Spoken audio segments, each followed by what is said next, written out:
What's up, dudes? I just wanted to hop on here real quick because I just filmed a video about Betty Grable and like the whole life she lived, and it was super long, like way longer than I intended. So I'm going to just do like a quick 10 facts about her that I bet you did not know about her.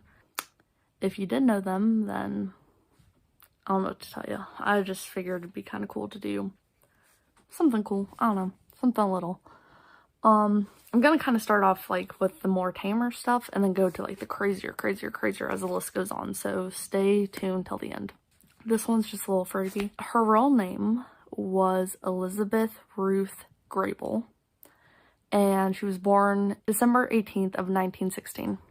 And that one's just a freebie because that's not really that interesting, but a lot of people didn't know that that was actually her real name, so I don't know. Okay, so technically number 1. She was just 12 years old when she landed her first role.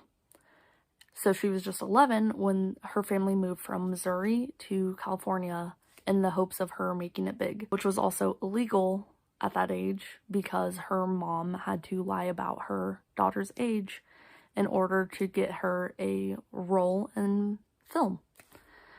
Which leads us to our second fact.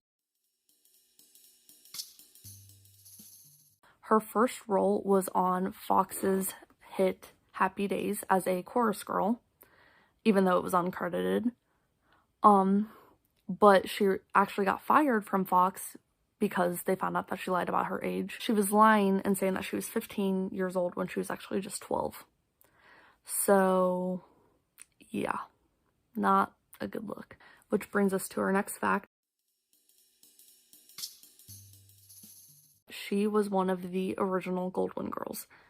And how that came to be is after Fox fired her, she actually signed on with Samuel Goldwyn. And basically every girl he signed went on to be super rich and famous. Probably most notably Lucille Ball from I Love Lucy, which we all know and love.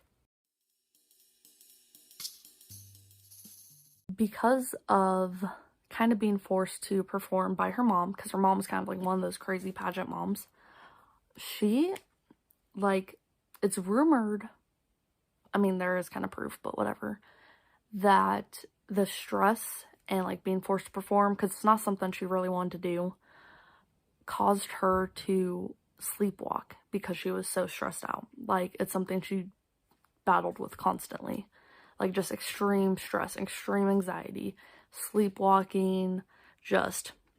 And she, crazy enough, she actually had a fear of crowds and stage fright. So probably like the worst profession ever for her, but crazy pageant mom. What can you do?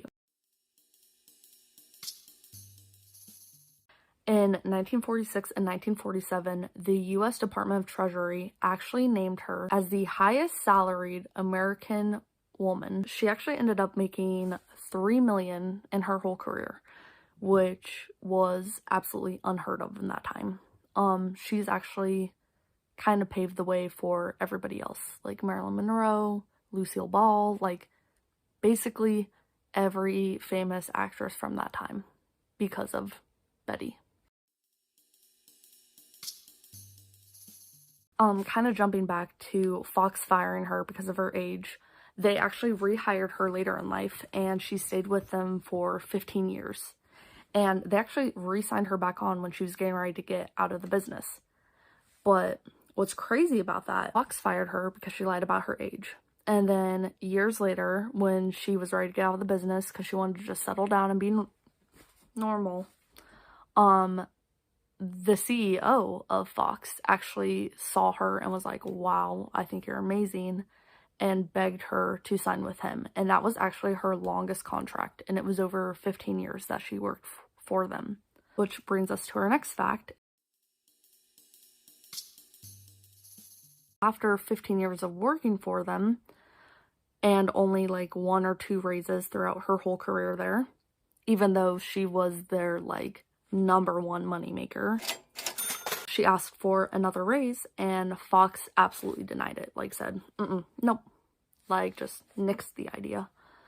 And, so she went on strike, because she was like, if you pay me. She ended up losing leading roles in films that she had. 2 movies she lost roles in over that. Girl Next Door and Gentlemen Prefer Blondes.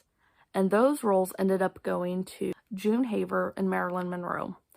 And as we all know, that is like the movie that launched Marilyn's career. And so, yeah, huge losses for her. And for what? Like, asking for what she deserved? Not that crazy if you ask me, but I don't know, what do I know? Which brings us to our next fact. It is like heavily rumored that her and Marilyn hated each other. Like, had this huge, intense, like, cat fight. Like, could not stand to be around each other. That's also a lie. The media, like, pinned them against each other, and Fox actually kind of played on that because it actually helped them sell more movies when they started together.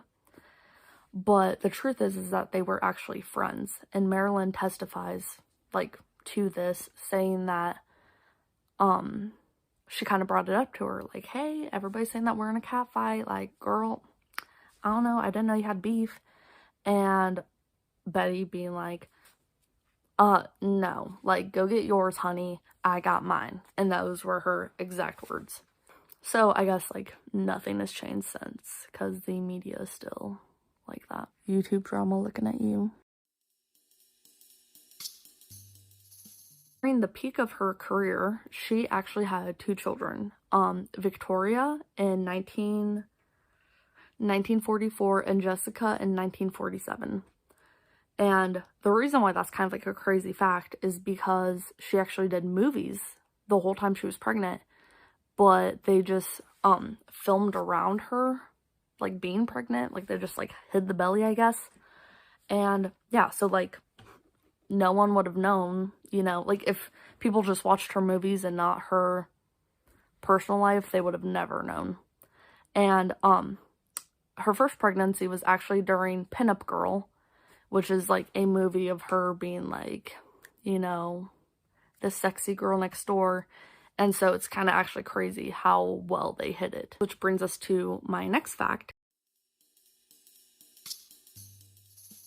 is that that movie was actually written for her after her pinup picture, this one, went extremely, like, viral from back then, you know what I mean? So, joking, but yeah. And what's crazy about that is that it was a complete accident. The photographer, I'm gonna call him Frankie because I don't know how to pronounce his last name. It's like Pawalani, I don't know. I can't find it anywhere. He was supposed to be taking headshots for a movie that she was in, and he asked her to do, like, something more, like, sexy. And she was like, no, like, bro, we're here to do headshots. And, he convinced her, and so she turned her back to the camera. And, like, that's why it's so iconic, is because it's like, how is a back that sexy? Well, the reason her back is to the camera is because she was pregnant with her first daughter at the time. Like, heavily pregnant is what they say, but I don't know about you, but, like, I did not look that good from the back while pregnant. So, yeah. And, fun fact again, that picture was so famous, in fact, that, soldiers were requesting it at about a rate of 50,000 times a month, like, begging for it to be sent over to them. And during World War II, about 1 out of every 5 soldiers actually had this in their possession and, like, taped it to their bunks and all that stuff. Can you blame them, though? Which brings me to my next fact, is that Hugh Hefner was in the service during this time, and he says that this picture is what started Playboy. Like, he said this picture was the inspiration for Playboy. Mind-blowing. And this picture, like, I love how they refer to this picture. It's probably my favorite reference to picture that launched a million dreams. And I just think that's so pretty. Also, fun fact, it was listed in Times Magazine for 100 pictures that changed the world, and their list 100 most influential pictures of all times. And another fun fact, okay, this one fact is turning into like a million, but whatever. She actually signed like hundreds and hundreds of copies a month, but she obviously couldn't keep up. And her quote when she was like signing this, because people are like, you know, why in the world are you signing so many? Like, just send them over. She said, "I've got to be an enlisted man's girl, just like this has got to be an enlisted man's war." And I don't know, people ate that up, so. Okay, another fact about this one, sorry. This picture actually got her the name $1 Million Legs, which is funny because she actually starred in a film called $1 Million Legs. Which brings me to my last final fact, which I think this is a bonus because I've done a million of them, but whatever. Her legs were actually insured by Fox through Lloyd's of London's insurance company for $1 million each. And yeah, it's crazy. And it was a publicity stunt, but it actually ended up like kind of setting the stage for today's stars to do this as well, because Tina Turner eventually insured her legs, and so did David Beckham. And before this, it had only been done twice before. Once by Betty Davis for her waist, but that was only like a $20,000 policy. And the very first one by Ben Turpin, who was a actor in the silent film era. And he actually insured his crossed eyes, and said that the money would be due if they ever went straight, which, I don't know, I think that's hilarious.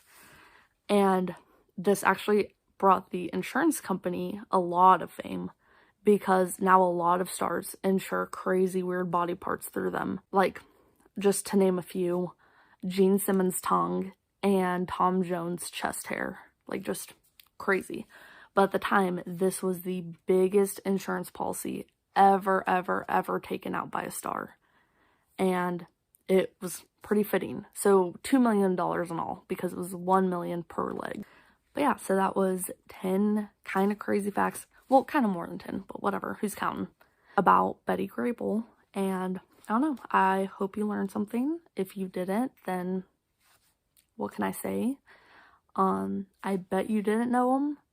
And if you did, then you're kind of shit out of luck, because I don't have any money to put up for this. Anyway, thank you. Subscribe, like, do whatever you want, girl.